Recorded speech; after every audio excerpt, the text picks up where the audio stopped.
తూర్పుగోదావరి జిల్లా రాజమండ్రిలో కల్తీ పాల ఘటనలో నలుగురు మృతి చెందడం అత్యంత బాధాకరమని ఎంపీ పురంధరేశ్వరి అన్నారు.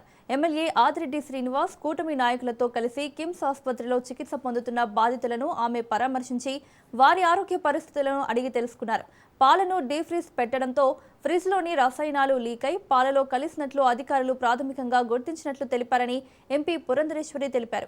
ఈ ఘటనపై ప్రభుత్వం సీరియస్గా స్పందించి దర్యాప్తు కొనసాగిస్తోందని, మృతుల కుటుంబాలకు ప్రభుత్వం ఎక్స్ గ్రేషియా, బాధితులకు మెరుగైన వైద్య చికిత్స అందించి వారికి అండగా ఉంటామని పురంధరేశ్వరి భరోసా కల్పించారు.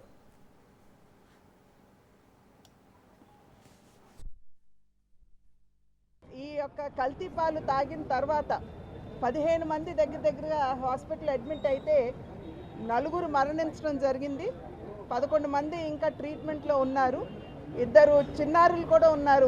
ఒక బిడ్డ అయితే 2-3 నెలల బిడ్డ అని చెప్పి తెలియవచ్చినటువంటి విషయం. ఇంకొక బిడ్డ అయితే 5-6 సంవత్సరాల బిడ్డ. వారిరువురు కూడా అక్కడ రెయిన్బో హాస్పిటల్లో ఉన్నారు. మిగిలిన వారు ఇక్కడ కిమ్స్ హాస్పిటల్లో వైద్య సౌకర్యం సహకారం వాళ్ళు అందుకుంటున్నటువంటి నేపథ్యం. అంటే ఒక రకంగా కల్తీ పాలంటే ఈ గణేష్ అనేటువంటి వ్యక్తి ఎవరైతే పాలు అందరికీ పోస్తూ ఉంటాడో అతను స్వయంగా గొడ్లని ఆవుని పెట్టుకోవటం కాకుండా 42 మంది రైతుల దగ్గర నుండి పాల సేకరణ చేసి రోజుకి 120 లీటర్లు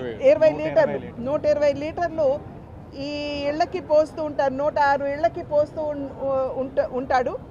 ఆ సందర్భంలో అతను ఏదైతే రాత్రి సేకరించిన పాలు డీప్ ఫ్రీజర్లో అంటే చిల్లింగ్ కోసం అని చెప్పి చల్లగా ఉండాలి, పాడవకూడదు అనేటువంటి ఆలోచనతోటి చిల్లర్లో ఏదైతే ఈ పాలు అతను నిల్వ చేస్తూ ఉంటాడో దాని నుండి అక్కడ చిల్లింగ్ కెమికల్ లీక్ అయినటువంటి సందర్భంలో ఇథిలీన్ గ్లైకాల్ అనేటువంటి ఈ కెమికల్ లీక్ అయ్యి పాలల్లో కలిసిపోయి కల్తీ అయినటువంటి నేపథ్యం.